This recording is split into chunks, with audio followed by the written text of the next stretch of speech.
నమస్తే, నేను మధు.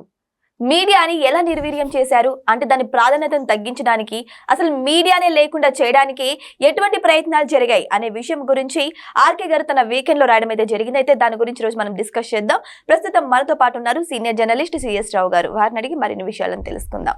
నమస్కారం సార్.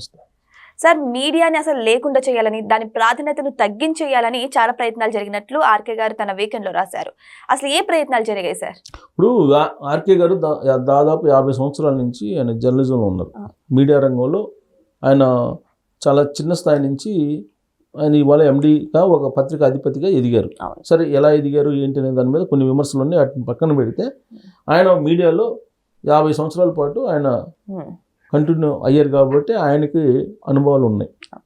ఆయన తన వీకెండ్లో రాసినటువంటి అంశం ఏంటంటే మీడియాని ఏ విధంగా బలహీనపరుస్తూ వచ్చాయి రాజకీయ పార్టీలు, వాళ్ళ యొక్క అవినీతిని కానీ వాళ్ళకి సంబంధించిన అక్రమాలను కానీ బయట పెట్టకుండా ఉండేలాగా ఎలా చేస్తున్నారు, ఒకవేళ బయటపడినప్పటికీ కూడా దాన్ని సమాజం నాన్ సీరియస్గా తీసుకునేలాగా ఎలా దెబ్బ కొట్టారు అనేది ఆయన తన వీకెండ్లో పొందుపరిచారు. ఇవాళ ఈ ప్రయత్నం ఎప్పటి నుంచి ప్రారంభమైంది అని అంటే రాజశేఖర రెడ్డి దగ్గర నుంచి ప్రారంభమైంది అని చెప్పి రాశారు. రాజశేఖర రెడ్డి గారు ఉమ్మడిగా రాజశేఖర రెడ్డి గారు 2004లో సీఎం అయ్యారు. ఆయన ఆ రోజు నుంచి మీడియాకు సంబంధించినటువంటి పతనం తారాస్థాయికి జరిగింది. అంతకు ముందు ఒక రకంగా ఉండేది, తర్వాత పతనం అవుతూ వచ్చింది అన్నట్టుగా రాశారు ఆయన.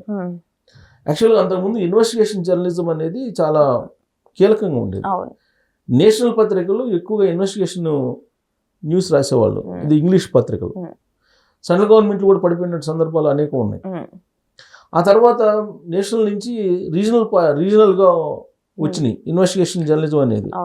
రీజనల్ కూడా తెలుగు రాష్ట్రంలో ప్రత్యేకించి ఉమ్మడి రాష్ట్రంలో, ఇప్పుడైనా తెలుగు రాష్ట్రాలు అయింది, అప్పుడు ఒకటే ఉండేది. భాషా ప్రాతిపదికన ఏర్పడినటువంటి రాష్ట్రాలు కాబట్టి తెలుగుకి ఒకటే ఆంధ్రప్రదేశ్ రాష్ట్రం ఉండేది. ఆంధ్రప్రదేశ్లో ఉండేటువంటి మీడియా చాలా యాక్టివ్గా ఈ అవినీతి అక్రమాల మీద ఇన్వెస్టిగేషన్ జర్నలిజం సంబంధించినట్టు చాలా న్యూస్ అందించింది. సమాజానికి చాలా అండగా నిలిచింది, మద్దతుగా నిలిచింది. ఎందుకు నిలవగలిగింది అని అంటే ఆ రోజున ఏదైనా ఒక న్యూస్ వస్తే ఇమీడియట్గా దాని మీద చర్య తీసుకునేవాళ్ళు, గవర్నమెంట్ చర్య తీసుకునేది. అలాగే సంబంధిత పొలిటీషియన్ కానీ సంబంధిత అధికారిని కానీ ఇమీడియట్గా సస్పెండ్ చేసేవాళ్ళు, తర్వాత ఎంక్వైరీ చేసేవాళ్ళు. ఎంక్వైరీ చేసి దానిలో నిజాలు తెలుసుకునేవాళ్ళు. నిజమైతేనేమో యాక్షన్ తీసుకునేవాళ్ళు, అబద్ధం అయితే రిజైన్ చేయడం లేదంటే సరిదిద్దుకోవడం ఏదో జరిగేది. రాజశేఖర రెడ్డి గారు 2004లో ఎప్పుడైతే అధికారంలోకి వచ్చారో ముఖ్యమంత్రిగా, ఆయన ముఖ్యమంత్రి హోదాలోనే ఆ 2 పత్రికలు మీరు చదవద్దు, ఆ 2 పత్రికలు చదవద్దు అని చెప్పారు. ఇప్పుడు ప్రభుత్వం రాజశేఖర రెడ్డి గారు ప్రభుత్వం అయినప్పుడు ఆయన సొంత మీడియా ఏదైతే ఉందో ఆ మీడియా అయితే లొసుగుల్ని కానీ అవినీతిని కానీ అక్రమాలను కానీ బయట పెట్టదు కదా, రాయదు. సో రాయాల్సిన మీడియా ఏంటి? మిగతా మీడియా రాయాలి, సాక్షేతర మీడియా రాయాలి. సాక్షేతర మీడియాలో రాస్తే మీరు పట్టించుకోవద్దు, చదవద్దు అని చెప్పాడు ఆయన మీటింగ్లో, రివ్యూ మీటింగ్లోనే చెప్పేవాళ్ళు. అప్పుడు మీరు చదవద్దు, ఆ పత్రికలు చదవద్దు, ఆ పత్రికలు అసలు మీరు పక్కన పడేయండి, చదవద్దు అని చెప్పేవాళ్ళు. ఇంకా అలాంటప్పుడు మీడియాకి ప్రాధాన్యత ఉంటుందా? ఉండదు కదా. సో అసలు మీరు చదవద్దు అని చెబుతున్నారు, ఆయనే చెప్పాడు. అది కంటిన్యూ చేశారు. ఎవరు చేశారు? జగన్మోహన్ రెడ్డి గారు కంటిన్యూ చేశారు. ఇటువైపు ఏమో కేసీఆర్ గారు కంటిన్యూ చేశారు. ఆయన సొంతంగా ఆయన నమస్తే తెలంగాణ మీడియా పెట్టుకున్నారు, ఆయన సొంతంగా పత్రిక ఛానల్ పెట్టుకున్నారు. పెట్టుకొని మిగతా మీడియాలో వచ్చినా కానీ మీరు పట్టించుకోవద్దు అని చెప్పి చేశారు. యాక్చువల్గా మీడియా రాస్తే ఇప్పుడు సపోజ్ నేనే ఉన్నానండి, నేను 30 years నాకు అనుభవం.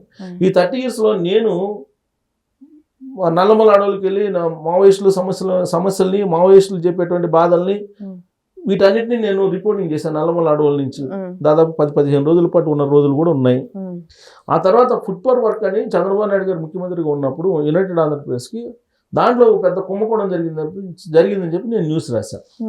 దాని మీద అసెంబ్లీలో చర్చించి యాక్షన్ కూడా తీసుకున్నారు. ఆ తర్వాత కళా చౌదరి అని ఒక అమ్మాయిని రేప్ చేసి తగలబెడితే ఆ కేసుని గురించి నేను రాస్తే దాని మీద అసెంబ్లీలో చర్చ జరిగింది. ఆ తర్వాత మార్కెట్ యార్డ్లో వేమెన్ పోస్టులు అనేవి ఉంటాయి, అవి అమ్ముకున్నటువంటి న్యూస్ని రాస్తే అది అసెంబ్లీలో చర్చ జరిగింది, పోస్టులు రద్దు చేశారు. సో ఇలా నేను ఈ 30 yearsలో నేను రాసినటువంటి కథనాలు కానీ లేదంటే నేను ప్రజెంట్ చేసినటువంటి వాటికే ప్రభుత్వం పట్టించుకొని అనేక రకాలుగా వాటిని రద్దు చేయటమో లేదంటే సరి చేసుకోవటమో జరిగింది. జర్నలిస్ట్ రాసిన దానికి ప్రభుత్వమే చర్య తీసుకున్నప్పుడు లేదంటే ప్రభుత్వమే స్పందించినప్పుడు మీడియా ప్రాధాన్యత ఏంటి, ఎలా ఉంటుంది ప్రాధాన్యత? ఇంకా తీసి పడేసినట్లు ఉంటది అంతే. అదే జరిగింది ఇప్పుడు.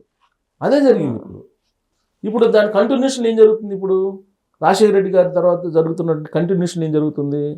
సొంత మీడియా పెట్టేసుకున్నారు. అవును, పెట్టేసుకొని ఏం చేస్తున్నారు? అది ఒక కులపోడు మీడియా, ఆ కుల మీడియా అని చెప్పి ఒక ముద్ర ఇంకోటి మళ్ళీ కొత్తగా యాడ్ చేశారు, కుల మీడియా అని చెప్పేసి. సో ఈ విధమైనటువంటి రుగ్మతలను మీడియా కంటకెట్టేసి కూర్చున్నటువంటి కొమ్మను నరుక్కునేటువంటి ప్రయత్నం చేస్తుంది రాజకీయ పార్టీలు చేస్తున్నాయి. సమాజం నష్టపోయేది రాజకీయ పార్టీలు నష్టపోవు. ప్రజలు ఇప్పుడు ఎంతో కొంత సరే 100% కరెక్ట్గా లేకపోయినప్పటికీ ఖచ్చితంగా సమాజం పట్ల అల్టిమేట్గా ఎంతో కొంత మీడియా నిలబడుతుంది. అవును, ఎవరి పక్షాన్ని నిలబడుతుంది? సామాన్య పక్షాన్ని నిలబడుతుంది.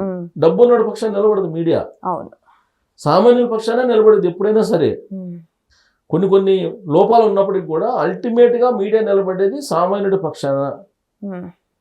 ఎవరైతే నిరాదరణకు గురవుతున్నారో వాళ్ళ పక్షాన మీడియా నిలబడుతుంది. అవును, ఎప్పుడైనా సరే. అలాంటి మీడియాని టోటల్గా భూస్థాపితం చేయాలనేటువంటి ప్రయత్నం గత 15-20 సంవత్సరాల నుంచి జరుగుతుంది. నాకు ఇంకొక డౌట్ ఏంటంటే సార్, ఇప్పుడు అది సొంత మీడియా అవ్వచ్చు, లేకపోతే వేరే పార్టీ మీడియా అన్న అవ్వచ్చు, ఏ మీడియాలో అయినా పనిచేసేది ఒక జర్నలిస్టే కదా సార్. మరి జర్నలిస్టులు అందరూ కూడా నిజంగా నిజాయితీగా పనిచేస్తే ఆ మీడియా ఈ మీడియా తేడా ఏముంటుంది సార్? అప్పుడు జర్నలిస్ట్కి నిజాయితీ, జర్నలిస్ట్కి స్వేచ్ఛ అనేది ఇప్పుడు నేతి బీరకాయలో నెయ్యిలాగా అయిపోయింది. నేతి బీరకాయలో నెయ్యి ఉందని అంటే లేదు, ఎంత నిజం ఉందో, సో జర్నలిస్ట్కి స్వేచ్ఛ ఉందని అంటే అంత నిజం ఉంది. ఎందుకంటే కారణం ఏంటంటే గత 20 సంవత్సరాల నుంచి జరిగిన పరిణామాలను తీస్తే గతంలో ఎప్పుడు కూడా పొలిటికల్ రిలేటెడ్గా మేనేజ్మెంట్స్ ఉండేవి కాదు. ఒకవేళ ఏదైనా ఇంట్రెస్ట్లు ఉన్నాయి కానీ అదేదో లోపల గుట్టుగా ఉండేది తప్పితే బయటకు వచ్చేసి బాహాటంగా ఈ విధంగా ఉండేది కాదు. ఇవాళ ఏమైంది?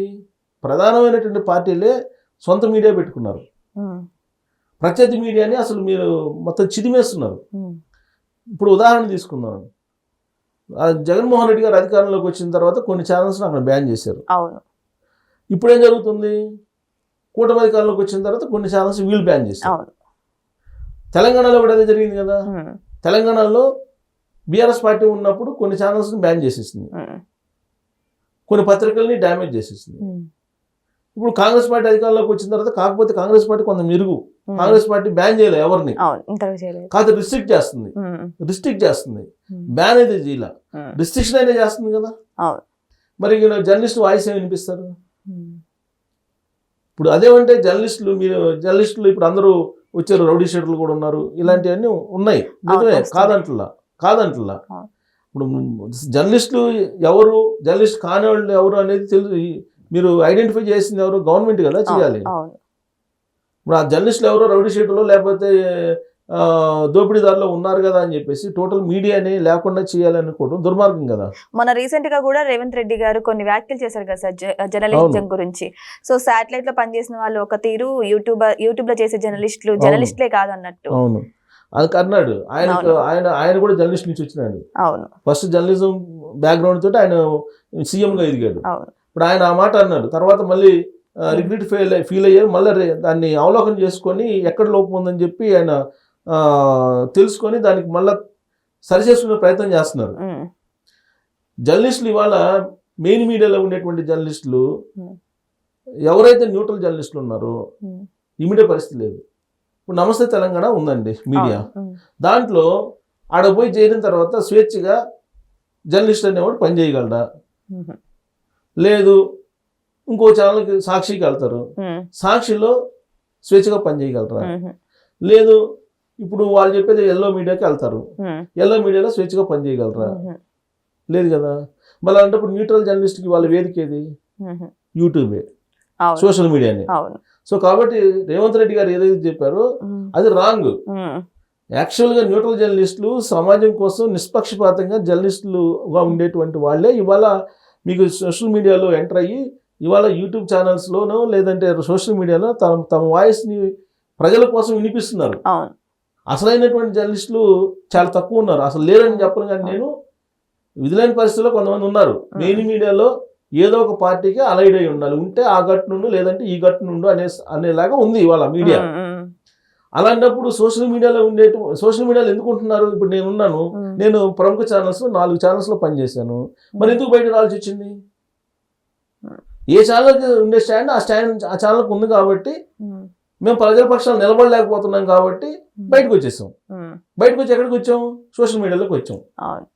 మరి ఇప్పుడు ఎక్కడ ఉన్నట్టు నాలాంటి వాళ్ళు అనేక మంది మెయిన్ మీడియా నుంచి బయటకు వచ్చారు. బయటకు వచ్చి ఎక్కడే వాయిస్ వినిపిస్తున్నారు? సోషల్ మీడియాలో వినిపిస్తున్నారు. మరి సోషల్ మీడియాలో నికార్స్ అయినటువంటి జర్నలిజం ఉందా లేదంటే మెయిన్ మీడియాలో ఉందా అనే ఒక చర్చ ఇప్పుడు జరుగుతుంది. రేవంత్ రెడ్డి గారు కూడా అదే చర్చ లేపారు. ఆయన జర్నలిస్ట్ కాబట్టి అదే చర్చను లేపాడు. కాదు మీడియాని ఒక రకంగా చిదిమేస్తున్నారు. ఇప్పుడు ఈవెన్ సోషల్ మీడియాలో వస్తున్నటువంటి నాలాంటి జర్నలిస్టుల మీద కూడా ప్రాంతాలను అంటగడుతున్నారు, కులాలను అంటగడుతున్నారు, అనేక రకాలుగా అంటగడుతున్నారు, వ్యక్తిత్వ హననం చేస్తున్నారు కొంతమందిని. ఇవన్నీ జరుగుతున్నాయి. ఎందుకు జరుగుతున్నాయి? జర్నలిస్ట్ అనేవాడు మిగలకూడదు. మీడియా ఎలాగో అయిపోయింది. మీడియా అనేది దానికి అర్థం లేకుండా అయిపోయింది. సో జర్నలిస్ట్ కూడా మిగలకూడదు. అందుకని ఇప్పుడు ఈ జర్నలిస్ట్ మీద కూడా ఇట్లాంటివి చేస్తున్నారు. అందుకే కుల గోత్రాలు ఇవన్నీ తీసుకొచ్చి కుల మీడియా అని చెప్పేసి లేదంటే ప్రాంతీయ మీడియా అని చెప్పేసి ఇట్లా రకరకాలుగా దాని మీద ముద్రేసేసి వాళ్ళు వాయిస్ వినిపించినా కానీ సమాజం పట్టించుకోకుండా ఉండేలాగా ఒక పెద్ద కుట్ర జరుగుతుంది. అందుకే ఇవాళ రాధాకృష్ణ గారు రాశారు. ఇప్పుడు నైని బొగ్గు కుంభకోణానికి సంబంధించినటువంటి టెండర్ల అంశం వచ్చిన తర్వాత మీరు కులాలను తీసుకొస్తున్నారు, ప్రాంతాలను తీసుకొస్తున్నారు, ఇవన్నీ తీసుకోవాల్సిన అవసరం ఏముంది? ఇష్యూ జరిగిందా లేదా? జరగలేదంటే నేను జరిగిందని నిరూపిస్తానని చెప్పి ఆయన సవాల్ చేస్తున్నాడు. ఇష్యూ జరిగిందా లేదా? దీనికి కులాలను ఎందుకు ఆపాదిస్తున్నారు? ప్రాంతాలను ఎందుకు ఆపాదిస్తున్నారు? సో నికార్స్ అయినటువంటి జర్నలిస్టులకి ఎప్పుడైనా సరే సమాజం పట్ల ఒక బాధ్యత ఉంటుంది.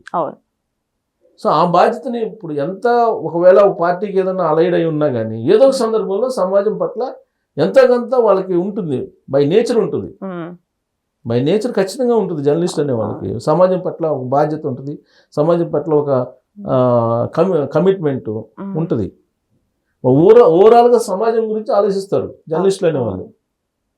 లేదంటే ఇవాళ 95% జర్నలిస్టులు నాకు తెలిసినంత వరకు నెల గడవని పరిస్థితిలో ఉన్నారు. ఒక 5% నాకు తెలిసినటువంటి కొంతమంది 5%, 3% ఉంటారు. వీళ్ళని చూసి మిగతా వాళ్ళందరూ ఈ దొంగలే అనేటువంటి ఒక వాయిస్ వినిపించడం అనేది ఫ్యాషన్ అయిపోయింది. కానీ 95% జర్నలిస్టులు ఇవాళకి కూడా నెలకి జరుగుతుందా లేదా అనేటువంటి ఇబ్బందుల్లో ఉన్నారు. సో ఆ పరిస్థితి ఎందుకు వచ్చింది అని అంటే మీడియాని చంపేశారు రాజకీయ పార్టీలు. సమాజంలో 4 వ్యవస్థలు కరెక్ట్గా ఉంటేనే సమాజం నిలబడుతుంది. దీంట్లో ఏ పిల్లరు కుంగిపోయినా కానీ కాళేశ్వరంలాగా అయిపోతుంది. లెజిస్లేషను, జ్యుడిషియరీ, అలాగే మీడియా, ఎగ్జిక్యూటివ్ సిస్టమ్. లెజిస్లేషన్కి ఏమి ఇబ్బంది ఉండదు ఎప్పుడు, జ్యుడిషియరీకి కూడా ఇబ్బంది ఉండదు. రాజ్యాంగంలో 4000 మాదిరిగా ఇచ్చారు ఏది మీడియాకి. మీడియాకు ఉన్న ఒకటే ఏంటంటే మీడియాకి స్వేచ్ఛ అనేది. ఆ మీడియా స్వేచ్ఛ ఎక్కడ ఉండదు? దేవత వస్త్రం, ఎవరికి కనపడదు. స్వేచ్ఛ ఎక్కడ ఉంటుందో ఎవరికి కనిపించదు. స్వేచ్ఛ ఉందని చెప్పి అంటారు, కానీ స్వేచ్ఛ ఉందా అంటే స్వేచ్ఛ లేదు. సో ఇలాంటి పరిస్థితుల్లో గాల్లో పెట్టారు మీడియాని గాల్లో పెట్టడం అనేది సమాజానికి చాలా ప్రమాదం. ఎందుకు ప్రమాదం అని చెబుతున్నా అంటే జడ్జెస్, సుప్రీంకోర్టు జడ్జెస్ వాళ్ళకి పడకపోతే మీడియా ముందుకు వచ్చి ప్రెస్ మీట్ పెట్టారు వాళ్ళు. పబ్లిక్లోకి ఢిల్లీలో ప్రెస్ మీట్ పెట్టారు వాళ్ళు. మరి పబ్లిక్లోకి తీసుకెళ్ళింది ఎవరు? ఇష్యూని మీడియా. సో అంత పవర్ఫుల్గా ఉండే మీడియా 4వ స్తంభం. ఒక బిల్డింగ్కి 4 పిల్లర్స్ ఉంటే ఒక పిల్లర్ కుంగిపోతే బిల్డింగ్ నిలబడుతుందా? సో మీడియాని చంపేశారు. మీడియాని లెజిస్లేషన్ చంపేసింది. మేజర్గా లెజిస్లేషన్ చంపేసింది. ఈ పరిణామం తెలుగు రాష్ట్రాలు ఎక్కువ ఉంది. ఇది ప్రమాదకరం, సమాజానికి నష్టం అనేది రాధాకృష్ణ గారు తన వీకెండ్లో పొందుపరుస్తూ దయచేసి కులాలను ఆపాదించమాకండి, ఇష్యూగా చూడండి అని చెబుతున్నారు.